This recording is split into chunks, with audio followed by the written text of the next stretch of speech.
en casa.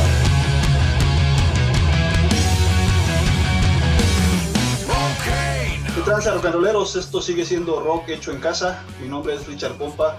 Hoy tenemos la compañía de una persona del medio rock and rollero de nuestro país. Un personaje importante en la vida, en la escena rock and rollera en el sureste mexicano y a nivel nacional. Me refiero al buen amigo Daniel Trejo Sirven, que es la persona con quien tenemos el gusto de charlar esta mañana. Daniel, muchas gracias por permitirnos esta oportunidad de charlar contigo, de conocer un poco de tu trabajo, de tu trayectoria rock and rollera, ¿no? Muchas gracias a ti, Richard, y pues un honor estar aquí en tu espacio, en tu programa. Gracias por invitarme y pues un gusto también compartir con ustedes unos momentos. Saludos a todos. Muchas gracias.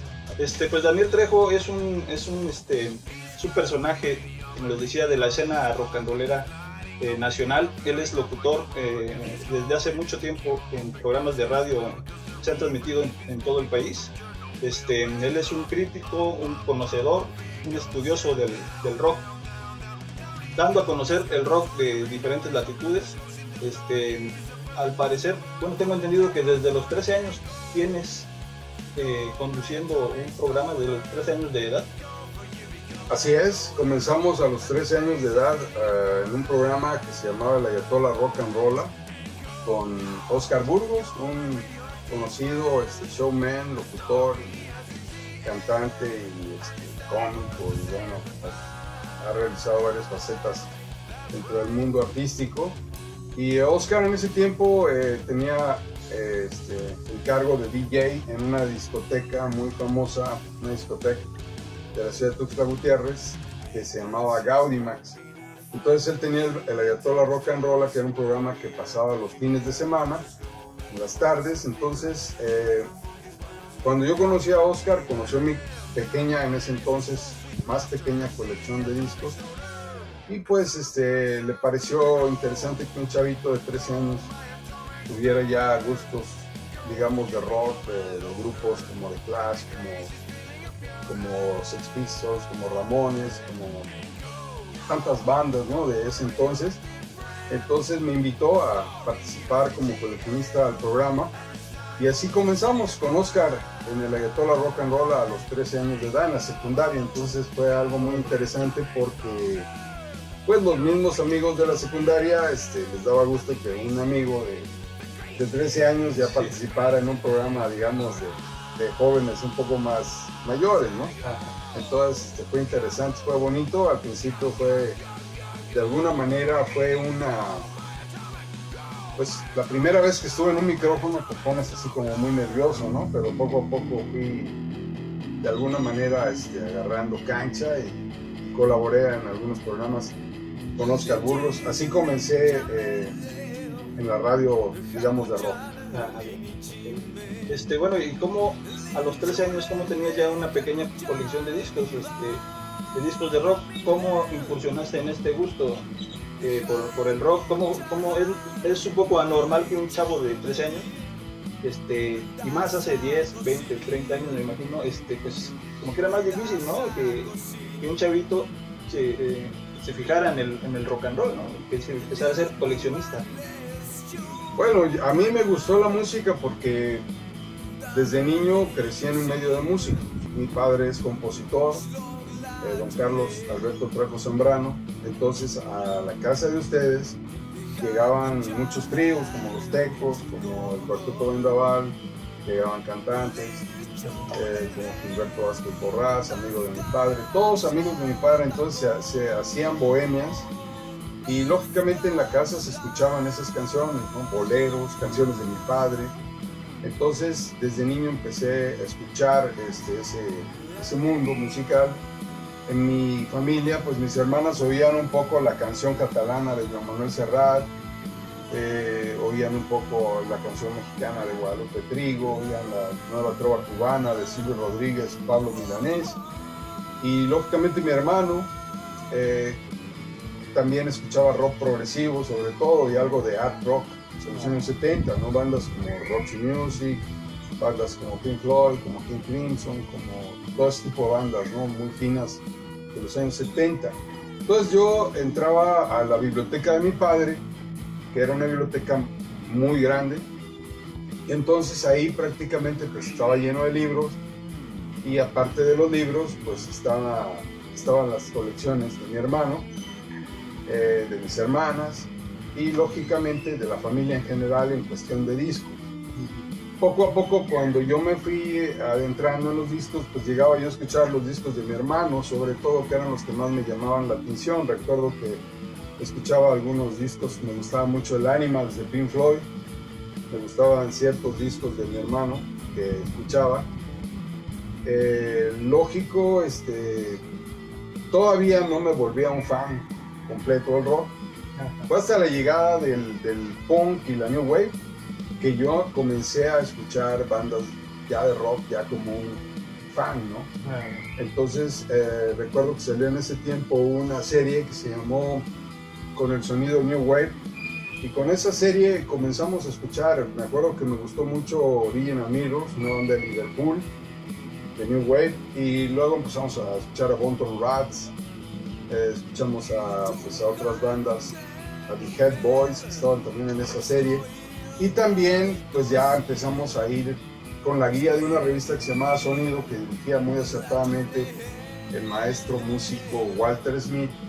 Pues en ese entonces, haz de cuenta que pues leíamos lo que eran los mejores discos recomendados del mes, ¿no? Y entre esos discos había muchos discos importados que ellos conseguían en la tienda Hip 70, que tenía varias sucursales en la Ciudad de México, en la Zona Rosa, en Insurgente Sur, habían varias. Entonces yo iba siempre a la de Insurgente Sur, me gustaba esa tienda y compraba yo los discos que recomendaban en Sonido, pues compraba yo ahí algunos discos. Fue muy interesante porque empezamos a escuchar sonidos electrónicos de Gary Newman, de Ultravox. Empezamos a escuchar sonidos punk, ¿no? Como ya te dije, de Clash, Ramones, Sex Pistols. Empezamos a escuchar grupos New Wave como Original Mirrors, como tantas bandas que hubieron en ese entonces. Y lógicamente fue un instante de que, pues ya en ese momento de 1980 más o menos fue donde yo ya de alguna manera me metí al mundo del coleccionismo de discos de rock. Y también fue 1980 cuando yo con 13 años de edad comencé a colaborar con Oscar Burgos. Fue casi inmediato, ¿no? Entonces con Oscar Burgos empezamos a colaborar y lógico fue algo muy, muy padre, porque no cualquier chavito tan joven lo invitaban a un programa de radio. Sí, sí. Y en esos tiempos ni ahora, ¿no? Ahora es difícil pues creer algo así, ¿verdad? Pues sí, no sé, la verdad yo creo que tal vez me imagino que en aquel entonces tenía un carisma y un entusiasmo destacado en cierta forma en relación con el mundo del rock, que hacía que las personas de alguna manera pues de alguna manera creo que pues les llamaba la atención esa pasión, ¿no? Que yo sentía por la música. Entonces me decían, no, pues debes de ir a compartir, ¿no? Lo que te gusta, lo que sabes, lo que buscas, ¿no? Entonces, de alguna manera tuve buenos padrinos, buenos amigos que me motivaron, ¿no? a hacer radio. Sí, muy bien, pues muy interesante, ¿no? El proceso que ha llevado Daniel Trejo a lo largo de todos estos años para hacerse pues un conocedor del rock. Entonces te has llenado de estilos de rock, de muchos estilos, ¿no? ¿Es por gusto o es por estudio o es por ambas cosas? No sé, ¿por qué prefieres discos de punk, new wave?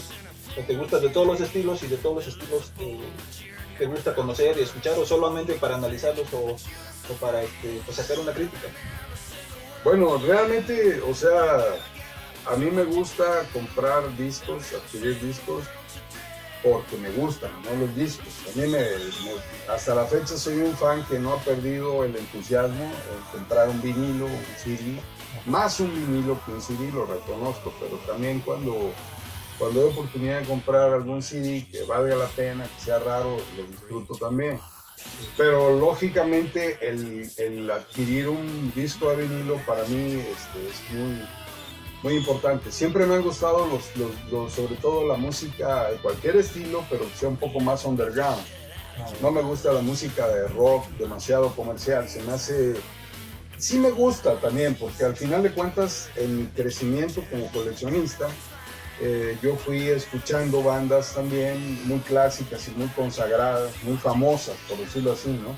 Superestrellas del rock. Muchos de los grupos, digamos, más famosos del rock, los conozco, en algunos casos, no todos, claro, tengo sus discografías, sobre todo los grupos que me gustan más, pero siempre tengo esa búsqueda más hacia el underground en cualquier estilo. Yo comencé en el punk, en la new wave, en el techno-pop, como se llamaba en aquel tiempo, el synth-pop, de bandas como Gary Newman, como Ultravox, como New Music, ese tipo de bandas, ¿no?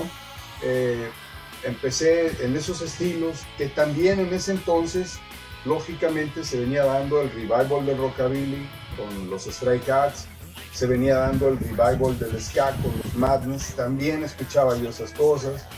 Se venía dando el primer gothic rock, ¿no? El primer post-punk, ¿no? Con Bauhaus, con Joy Division, con Sisters of Mercy, con Love and Rockets, con todo ese tipo de bandas, ¿no? Clan of Time, entonces todo ese mundo dark wave, gothic rock y post-punk también fue muy importante en esa etapa, que de cierta forma estaba como muy ligado a la new wave, ¿no? Y al post-punk, ¿no? Porque de alguna manera todos esos grupos habían comenzado en el punk, pero se habían vuelto más dark, como decíamos en aquel tiempo, más góticos, más post-punk, ¿no? Más oscuros. Entonces, esas bandas que se volvieron, digamos, punk y que luego se volvieron post-punk, fueron bandas como Joy Division, fueron bandas como Siouxsie and the Banshees, como The Cure, ¿no? Esos grupos fueron los que fueron definiendo todo ese camino y lógicamente fue una etapa muy interesante, ¿no? Entonces desde ahí yo también empecé a buscar el beat de Liverpool con The Beatles, el sonido de los Rolling Stones, todo ese tipo de grupos, The Kings, The Who, de los años 60, ¿no? Sobre todo, pero también los clásicos de los 70, ¿no? Como los progresivos, como Pink Floyd, los electrónicos como Tangerine Dream, todo ese tipo de bandas, y lógicamente oíamos desde folk hasta country rock, desde el folk de Bob Dylan hasta el country rock, digamos, podríamos decir de The Eagles, etcétera, ¿no? Entonces todo se fue haciendo una búsqueda hacia los diferentes sonidos del rock, ¿no? Empezamos a escuchar algo de rock en oposición también, empezamos a escuchar sonidos que tenían que ver con el soft rock también de los 70, llegaron los 80 también con el hard rock, digamos, que también oíamos el hard rock de los clásicos de los 70 y la psicodelia de los 60, ¿no? de Hendrix, en la psicodelia de los 60 y en los 70 también lo que es la psicodelia, más bien el hard rock que se volvió rock pesado, ¿no? En los 70 y heavy metal en los 80, ¿no? Incluso llegó la famosa nueva ola del heavy metal británico y también nosotros empezamos a escuchar a bandas como Motorhead, como Saxon, como este tipo de bandas, y que pues fue un momento también en que nosotros, al menos yo no me limitaba, yo no decía yo solamente voy a escuchar hasta la fecha, soy un rockero que no estoy solamente escuchando un estilo de música, le tengo mucho agradecimiento al punk y a la new wave porque fue mi primer contacto, digamos, con la música rock. Entonces, como cuando tú estás así muy chavo, pues como que lógicamente tienes mucha capacidad de asombro y lógico tienes como muy buenos recuerdos todos esos discos, ¿no? Hasta la fecha me gusta mucho todo ese tipo de sonidos, incluso hay muchas bandas actuales que heredan los sonidos del dark wave, del post-punk, del punk rock y de la new wave y de la electrónica, digamos, de aquellos años, que heredan de esa electrónica de aquellos años, que están haciendo muy buena música y que me gustan bastante también.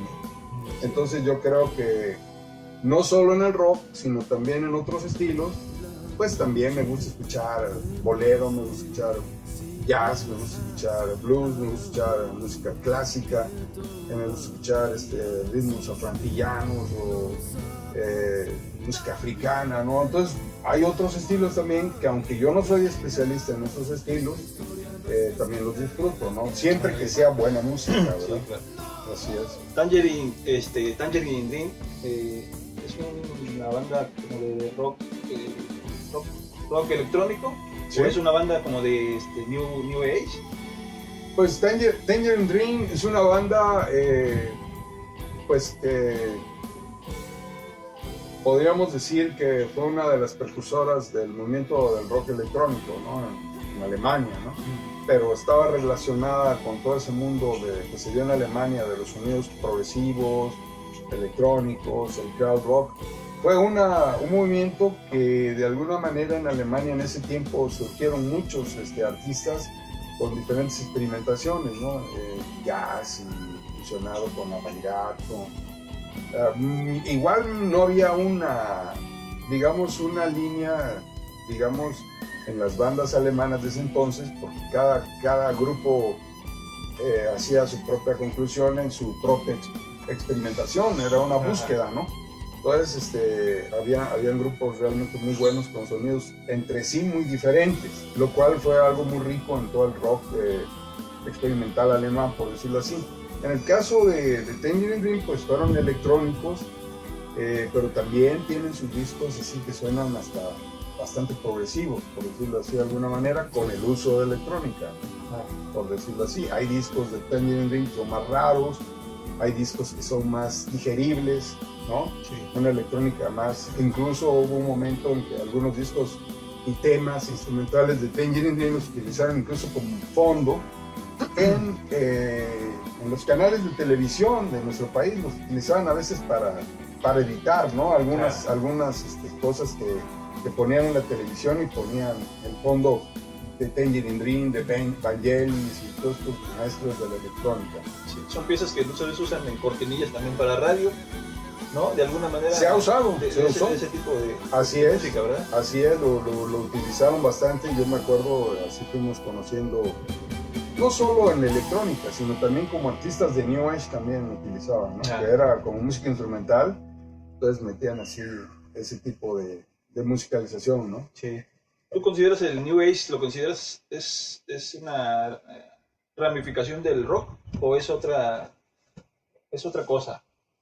No, el New Age es un estilo que tiene más que ver con sonidos que tienen que ver con la espiritualidad musical, probablemente una búsqueda que tiene que ver con sonidos armoniosos, con sonidos que transmiten mucha paz, mucha armonía, mucha tranquilidad, y sobre todo pues también el New Age tuvo su propia búsqueda, ¿no? Sus diferentes búsquedas, ¿no? No hay un artista de New Age, digamos así, que digamos esta fórmula es así que esté definido, muy definida, ¿no? Sino que hay artistas muy diversos con utilización de diferentes instrumentos. Algunos utilizaban arpa, otros utilizaban sintetizadores, otros utilizaban guitarra o acústica, no sé. Entonces hay una diversidad de sonidos, pero es una música muy hermosa porque hereda de varias fuentes de música realmente culta y hermosa, bella, pues heredan muchas cosas de la música bonita, pues, sí, ¿no? Algo de la música clásica, algo del folk, algo de la electrónica, todo eso lo van mezclando. Entonces han logrado en el New Age artistas melodías maravillosas. Sí, claro. Al principio de la entrevista comentaba pues, que pues, de alguna manera ha sido influencia para muchas personas, me atrevo a decirlo, porque pues refiriéndome a un hecho personal, por ejemplo, cuando te conocí hace varios años en una discoteca que tenías, me presenté para comprar unos discos, a observar primeramente unos discos, veía que tenías discos que eran raros, ¿no? No los encontrabas normalmente en las discotecas comunes y corrientes, ¿no? Bueno, y la tuya, tu discoteca era algo, pues era algo único. Estoy seguro que como a mí y a otras personas nos influenció tu presencia en ese lugar, porque pues, haz de cuenta que nos abriste el mundo también de alguna manera musicalmente hablando, para darnos a conocer pues, otros aspectos musicales que tal vez en una pequeña ciudad era difícil de conseguir, ¿no? Y con tu conocimiento pues le diste a muchas personas la oportunidad de conocer otros materiales, digamos, a temprana edad, porque pues si no fuera tal vez por tu discoteca, tal vez hubiéramos tardado muchos años en llegar a conocer esas propuestas que tú tenías. Creo que es una buena influencia que has hecho en cuanto a tu discoteca.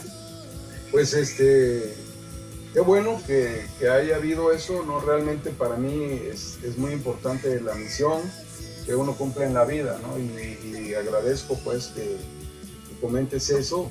Me lo han comentado bastantes amigos de diferentes generaciones, recuerdan la tienda, no solo la tienda, sino también los programas de radio, o sea que en algún momento, incluso músicos me han dicho cuando estaban comenzando, que eran niños, son bastantes músicos que me han dicho, ¿no? Que empezaron oyendo mis programas y yendo a la tienda también. De hecho, bastantes músicos de la escena actual, o sea, comenzaron muy chavitos, algunos en secundaria, ¿no? Compraron sus discos en la tienda. Entonces, realmente, como decía un gran maestro en una escuela, en un colegio en el que yo estuve, él me puso una frase que decía: es la misión la que da sentido a tu vida. Si tú cumples tu misión, tu vida estará llena de realizaciones. Y eso me lo puso en el anuario, ¿sí? Esa frase, ¿no? Siempre se me grabó. Y desde esa frase siempre traté de aplicar, hacer las cosas de alguna manera, no tanto por el dinero, sino por algo, hacer algo que me guste y que lógicamente disfrute, ¿no? Y que además de eso pueda yo ser más o menos bueno en eso, para defenderme, por decirlo así, en lo que yo haga, sí. y compartirlo, ¿no? con los jóvenes. En este caso, creo yo que el arte, la música, el rock y todo en lo que yo he estado relacionado desde niño, y que además me he convertido en un artista, aparte de ser locutor y de ser coleccionista de discos, me he convertido en un artista que compone canciones, que dibuja, que le gusta dibujar, que hemos realizado portadas de discos, de libros, y aparte escribo poesía, ¿no?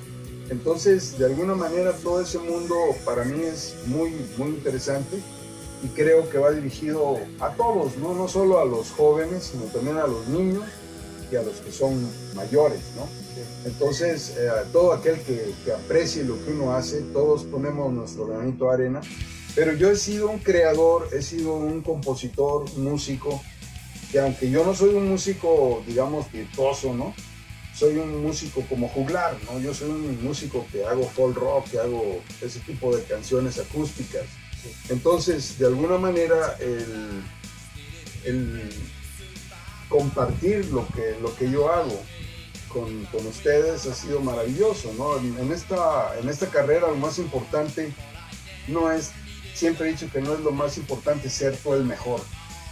Ese es un error, creo yo, del ego, del artista occidental. Creo que lo más importante es compartir lo que tú haces de acuerdo a tu nivel, de acuerdo a lo que tú puedes hacer, o también lo que tú quieres hacer, ¿no? Porque pueden haber gentes que me gusten más a mí tocando un punk rock sucio, por decir, al estilo clásico, por decir. Me puede gustar más esa banda que alguna banda tal vez muy técnica que se me haga como un poco sosa, ¿no? Sí. Por decirlo así, ¿no? Entonces, al final de cuentas, lo importante de todo el mundo del arte en el que yo he estado relacionado es compartirlo, ¿no? Yo he tenido tal vez ese gusto de compartir lo que yo he buscado. No soy egoísta en ese aspecto, ¿no? ¿Cuántos cassettes no grabé a amigos, ¿no? Tengo amigos que todavía... Ayer precisamente salí con un amigo, salimos a platicar y a escuchar unos discos, y me estaba platicando que todavía conservan sus cassettes que yo les grababa, ¿no? Les hicieron portadas y todo el rollo, ¿no? Ya te acuerdas que luego en todos los programas también grababa yo compilaciones que les hacía portadas, eran compilaciones caseras, ¿no? Diferentes estilos. Entonces, siempre he compartido mucho, ¿no? Tan es así que, por ejemplo, uno de mis amigos, pues que actualmente ya no vive en Chiapas, pues él, cuando éramos jóvenes, me mandaba cajas de cassettes, ya cuando se había ido, cajas de cassettes. En aquel tiempo Maxell, creo que eran de cromo o de metal, que eran muy finos, y me mandaba las cajas de cassette para que yo le grabara grupos de rock español. Entonces yo se los mandaba ya grabados y todo, que Loquillo, los Trogloditas, Los Ilegales, La Frontera, todo ese tipo de bandas. Entonces, pues él quedó muy agradecido, ¿no? De eso, porque en ese tiempo pues era joven y éramos jóvenes, entonces para él fue muy padre conocer esas bandas, ¿no? Entonces sucedió que años después él agarró y me dijo, ¿sabes qué, Daniel? Te voy a regalar toda mi colección de viniles, ¿no? Entonces me mandó como en agradecimiento la colección de viniles que él tenía. Se quedó solo con toda su colección de compact disc, ¿no? Pero me mandó unos 150 LPs, ¿no? Españoles, de barricada y todo eso. Entonces, de alguna manera, lo que tú siembras, o sea, es bonito, ¿no? Cuando tú siembras, cuando tú compartes, tú das a los amigos, a la gente que te rodea, pues tú en algún momento de la vida también, pues la gente te agradece, ¿no? Te agradece y te reconoce lo que tú has hecho, ¿no? Y eso yo creo que es lo más importante, lo mejor que podemos dejar en la vida, ¿no? No tanto que fuiste el mejor artista, que fuiste el mejor músico, que fuiste el mejor pintor, que fuiste el mejor compositor. Creo que lo más importante es que mucha gente diga, ¿no? Daniel fue un buen amigo, ¿no? Fue un buen amigo, un buen hombre, un buen camarada, un buen hermano, y eso es lo mejor que puedes dejar. Vas a dejar una herencia, digamos, pues fea, ¿no? Por decirlo así. No vamos a dar ningún ejemplo de ningún tipo de otra misión, pero si dejas una herencia fea, pues te recuerdan hasta con odio, con rencor, ¿no? Porque dejas un mal recuerdo. Pero si dejas, por sencillo que sea tu trabajo y todo, tu misión, dejas un recuerdo bueno y tratas, ¿no? de apoyar, de brindar amistad y apoyo a la gente, pues de alguna manera no todos te lo reconocen, porque tú sabes que de alguna manera hay siempre también en cierto sector humano es ingrato. Pero hay mucha gente que sí te lo reconoce, ¿no? Y eso es lo importante, ¿no? Porque es lo que tú siembres, es lo que tú cosechas en la vida, ¿no? Entonces, yo creo que eso es lo bonito, y te agradezco mucho lo que comentas, de que tú también comenzaste, ¿no? Escuchando más grupos en la tienda de ese entonces, ¿no? Sí, recuerdo comprar algunos discos de rock inglés, pues que no tenía idea de qué eran, y realmente los compraba por la portada y porque me decía, está chido Te preguntaba, oye, ¿cómo está No, pues te recomiendo porque es un blues, un blues inglés, es una muy buena banda, participa John Mayer, por ejemplo, ¿no? Claro. O bandas mexicanas también que no eran tan populares, como Follaje, por ejemplo, ¿no? Claro. Pero que eran de alguna manera importante, pues esa onda underground que había también a nivel nacional. Claro. Eran discos que, pues, de alguna manera tú nos presentabas, ¿no? Tú nos ofrecías, pues, en ese lugar. Entonces, aprovecho este espacio para agradecerte a nombre de muchos amigos, mucha banda rock and rollera, pues por tu espacio, ese espacio que abriste para la música, para compartirla de alguna manera. Así estoy seguro que como mi persona hay muchos que te recuerdan tu tienda, que recuerdan tus programas, que te han escuchado, que al escucharte en la radio recordamos tus programas, que tu voz, estar hablando ampliamente sobre algún grupo, sobre algún estilo, ¿no? Entonces, a manera de agradecimiento, te digo, y de parte de muchas personas que sé que quisieran hacerlo, y a veces pues no se puede hacerlo personalmente, pero te doy las gracias por esa misión que has tenido y que has compartido y que sigues compartiendo. Muchas gracias por eso, Daniel. Pues yo te agradezco mucho también por esas palabras, y pues me llena de alegría de gusto que, pues, que ustedes hayan continuado, muchos de ustedes, como tú, en el mundo de la música, como cantautor, con tus proyectos, con Rock Hecho en Casa, ¿no? Tu proyecto, digamos, que tienes actualmente de entrevistas y te vas a conocer el rock mexicano, el rock chapaneco, ¿no? Sí. Entonces, eso es importante. Yo creo que hacen falta más mexicanos que hagan cosas para la gente, por la juventud, por los niños, por los mayores que también quieren oír rock.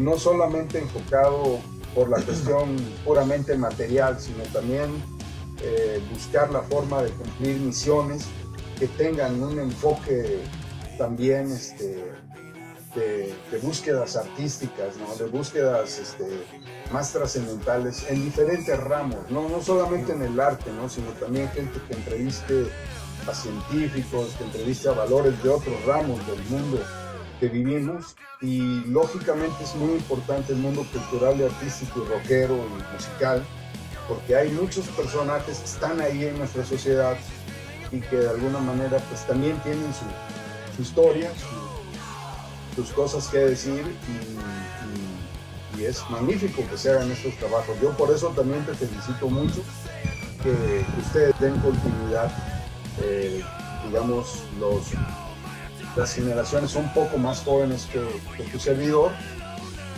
en relación al mundo del rock. Y al rock, como todos nosotros, pues realmente le tenemos un agradecimiento enorme al rock, porque el rock nos ha hecho vivir momentos increíbles. Sí. Y gracias de nuevo. Ok, muchas gracias. No, gracias a ti también por tus palabras. Rock Hecho en Casa.